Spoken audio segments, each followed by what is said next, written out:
Bom dia, a paz do Senhor a todos. Hoje nós estamos aqui na Igreja Evangélica da Paz para o programa Panorama Bíblico. A Igreja Evangélica da Paz situa-se na rua Silva Jardim 503, no Macuque, em Santos. Eu sou a irmã Rita de Cássia e nós estamos sob a direção do pastor Natanael Rinaldi Filho. Hoje nós vamos estudar a respeito do caráter vitalício do casamento. O casamento é para sempre. Nós estamos também vendo a relevância do Sermão do Monte para a Igreja de Cristo, ou seja, os valores do reino de Deus. O texto encontra-se no capítulo 5 de Mateus, dos versículos 27 a 32. Mateus, capítulo 5, de 27 a 32. Nós vamos ver que o casamento é para sempre. Versículo 27 do capítulo 5 de Mateus. Diz assim a Escritura: Ouvistes que foi dito aos antigos: não cometerás adultério. Eu, porém, vos digo que qualquer que atentar numa mulher para a cobiçar, já em seu coração cometeu adultério com ela.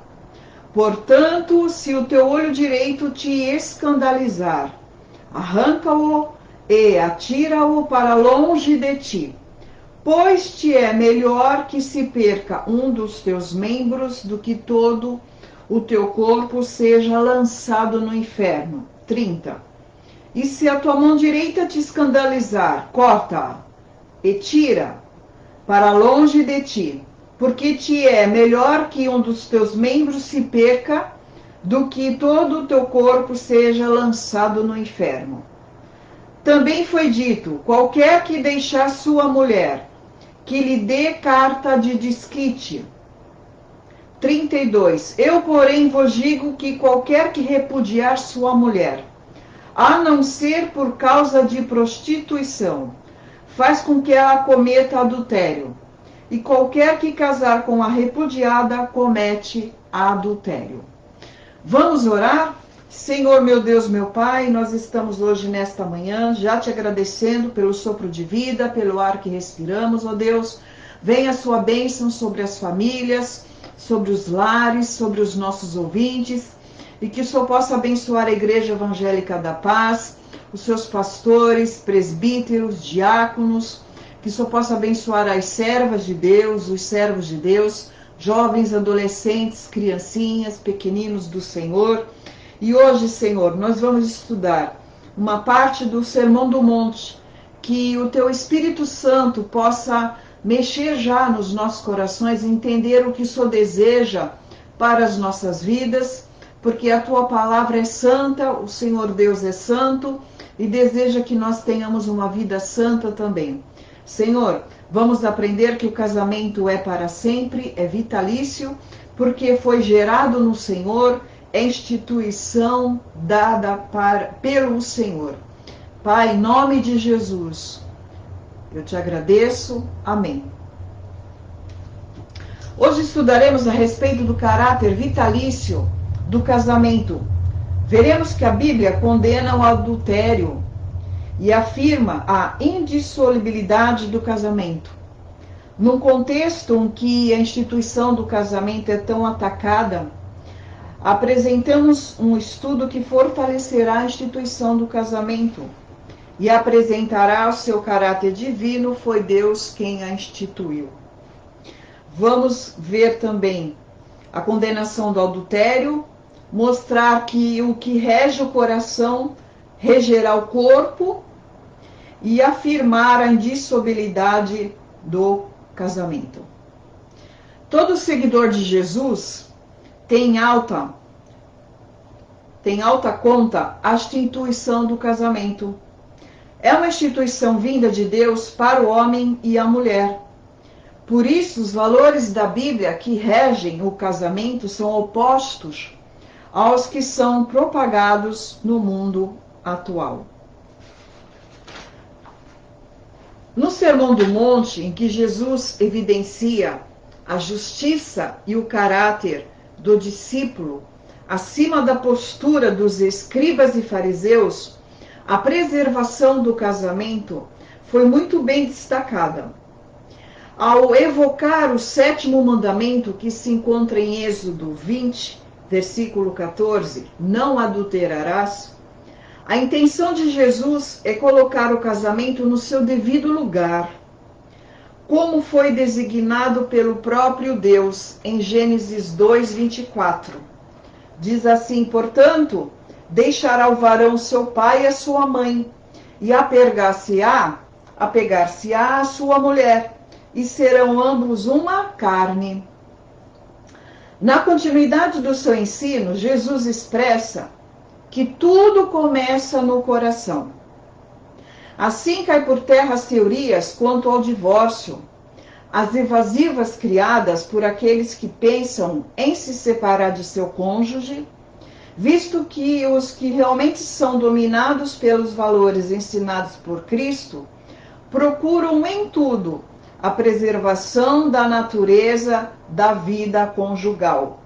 Hebreus 13, 4 diz: venerado seja entre todos o matrimônio e o leito sem mácula, porém, aos que se dão à prostituição e aos adúlteros, Deus os julgará. O verdadeiro lar cristão baseia-se nesse versículo. Em Mateus, que é o estudo que nós lemos, Mateus 5, de 27 a 32, Jesus esclarece que não há espaço para uma moral dupla, como deseja uma sociedade degenerada. A condenação do adultério. Definição de adultério. No grego, temos o verbo moikeo. Significa cometer adultério, ser um adúltero, ter relação ilícita com a mulher do outro.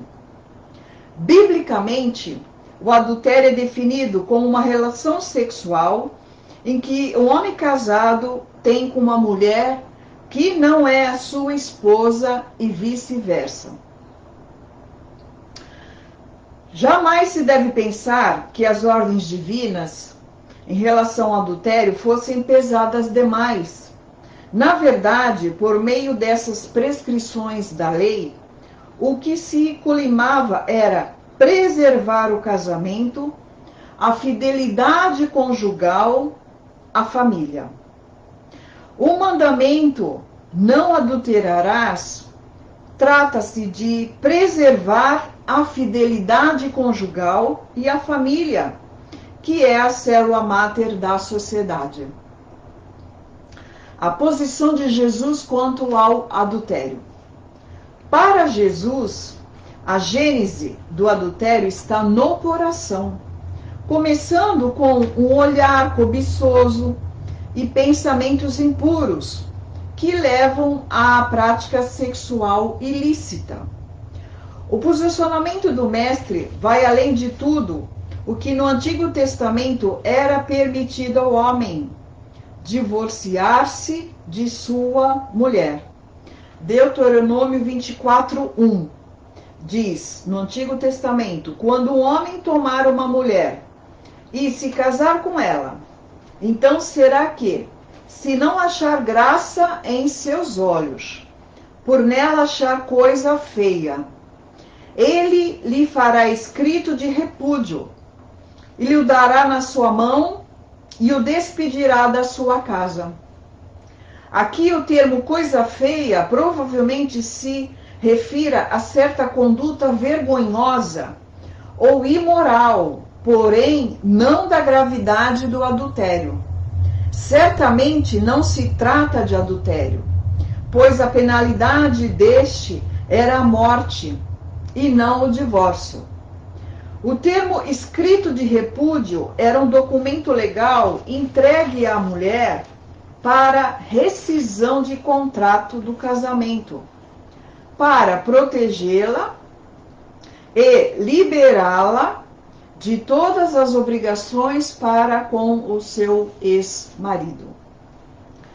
Cristo vai ao cerne da questão e fala de um coração profano e contaminado, capaz de olhar cobiçosamente para uma mulher e, sem motivo, conceder carta de divórcio à esposa. No Sermão do Monte, Jesus evidencia a importância de homens e mulheres absterem-se de pensamentos impuros, tanto fora como dentro do casamento, pois é dessa forma que se consegue manter a pureza em 3 níveis: sexual, moral e social.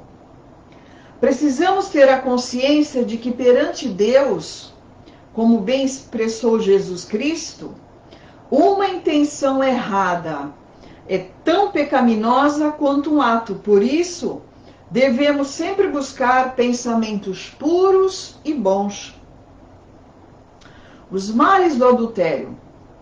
O adultério sempre é prejudicial para a estrutura familiar. E qualquer infidelidade no relacionamento a dois sempre será ruim, pois gera desconfiança, feridas emocionais, desvalorização, desrespeito, fraqueza e queda na vida espiritual. Por isso é importante evitar tanto a prática do ato como os pensamentos indevidos. Além disso, os prejuízos espirituais ainda são maiores. Não havendo pureza em seus pensamentos, nem havendo lealdade com seu cônjuge, o relacionamento entra em perigo e deturpa a mente do cristão, que, tendo a mente de Cristo, só deve pensar em coisas boas. 1 Coríntios 2,16. Porque quem conheceu a mente do Senhor para que possa instruí-lo? Mas nós temos a mente de Cristo. O adultério deve ser evitado a todo custo, pois suas consequências são devastadoras. Além de ser pecado, fere a santidade de Deus.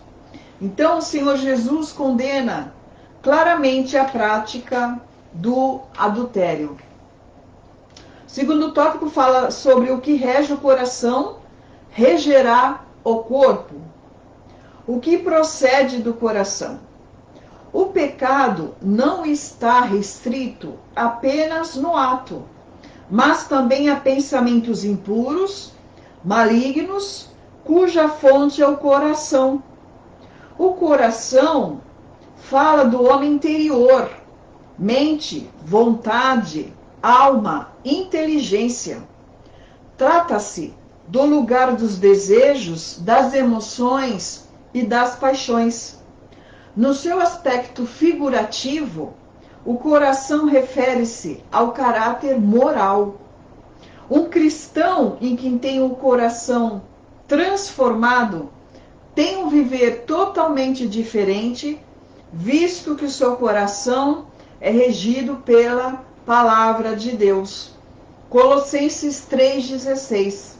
A palavra de Cristo habite em vós abundantemente, em toda sabedoria, ensinando-vos e admoestando-vos uns aos outros, com salmos, hinos e cânticos espirituais, cantando ao Senhor com graça em vosso coração. O homem é o que pensa. É sabido por todos que o homem é o que ele pensa ou sente. Os pensamentos e ideias que estão no seu homem interior são os motores que colocam em ação todo o seu corpo e são determinantes para a sua conduta. Desse modo, o homem colherá aquilo que semear. Gálatas 6, versículo 7. Não erreis. Deus não se deixa escarnecer, porque tudo o que o homem semear, isso também ceifará. O que semeia o coração da cobiça desejando outra mulher, não demorará para que concretize isso na prática. A cobiça é algo que começa no coração. É como uma pequena semente plantada que vai gerar o fruto do pecado. Cada um é engodado por sua própria cobiça, a qual dará luz ao pecado, que sendo consumado leva à morte. Tiago, capítulo 1, versículos 14 e 15. Mas cada um é tentado quando atraído e engodado pela sua própria concupiscência. Depois, havendo a concupiscência concebido, dá à luz o pecado. E o pecado, sendo consumado, gera a morte. O Senhor Jesus falou que aquilo que rege o coração se evidenciará no viver diário de uma pessoa por meio de seus atos. Lucas 6:45. O homem bom, do bom tesouro do seu coração, tira o bem, e o homem mau, do seu mau tesouro do seu coração, tira o mal, porque da abundância do seu coração fala a boca. Isto foi muito bem explicado por Paulo quando chamou as obras da carne as ações produzidas por um coração pecaminoso. Gálatas 5, 19 a 21. Ninguém está isento de tentações, mas é preciso revestir-se do novo homem interior, produzido por Cristo, para jamais cometer os atos pecaminosos por meio do corpo. Efésios 4, 24. E vós revistais do novo homem, que segundo Deus é criado em verdadeira justiça e santidade. A saída é pedir para Jesus fazer a transformação e nos dar um coração novo, sujeitando o corpo ao Espírito Santo. O caminho para que o cristão possa dominar bem o corpo é viver na dependência do Espírito Santo. Gálatas 5,16. Digo, porém, andai em espírito, e não cumprireis a concupiscência da carne. Jesus fez uso de figuras de linguagem e de modo hiperbólico para mostrar como se deve fazer para vencer os instintos sexuais. Ao sugerir, em Mateus 5,29, a parte A do versículo, se o teu olho direito te escandalizar, arranca-o e atira fora para longe de ti. Cristo não tinha intenção de incitar ninguém a praticar a mutilação dos membros do corpo. Cristo não tinha intenção de incitar alguém a praticar a mutilação dos membros do corpo. O uso aqui é totalmente metafórico, dando ênfase de que como o cristão pode crucificar a carne com suas paixões e sujeitar o seu corpo ao Espírito Santo para que não seja instrumento do pecado. Jesus não estava falando de cortar algum membro do corpo, pois nada disso valeria enquanto o coração ainda estivesse cheio de pecado. Um coração transformado pelo poder de Cristo mostrará atitudes de sacrifício que visam a glorificar a Deus. 1 Coríntios 6:20, porque fostes comprados por um bom preço. Glorificai, pois, a Deus no vosso corpo e no vosso espírito, os quais pertencem a Deus. Então, o que procede do coração e permeia o pensamento do homem determinarão o seu comportamento. Terceiro tópico, a indissolubilidade do casamento. O casamento na perspectiva bíblica.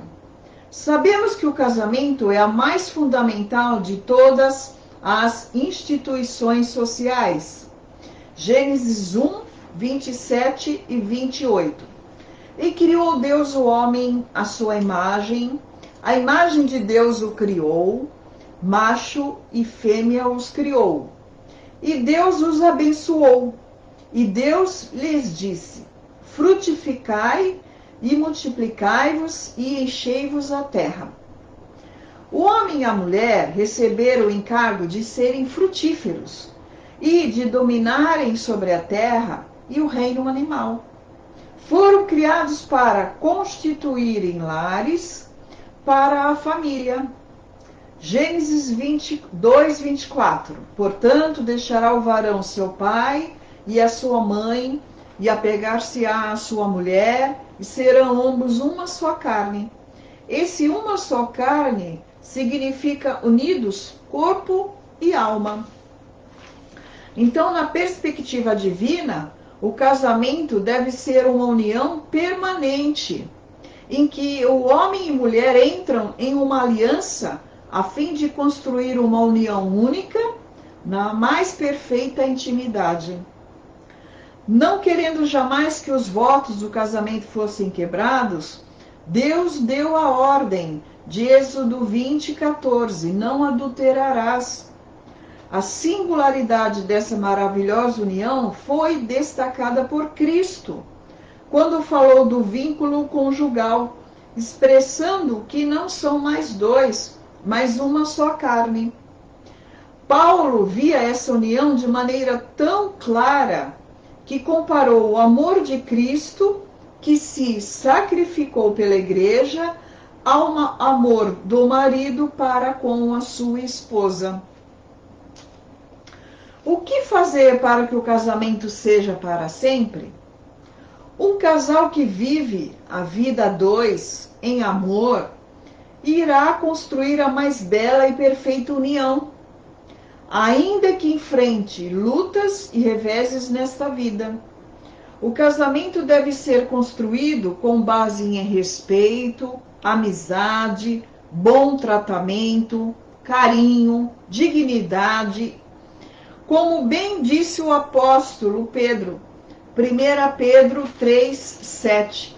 Igualmente vós, maridos, coabitai com ela com entendimento, dando honra à mulher como vaso mais fraco, como sendo vós os seus co-herdeiros da graça da vida, para que não sejam impedidas as vossas orações. Se tudo estiver presente no casamento, ele será para sempre. O casal cristão tem conhecimento do que no aspecto espiritual ambos são iguais. E na vida a dois, há obrigações distintas e específicas a serem cumpridas.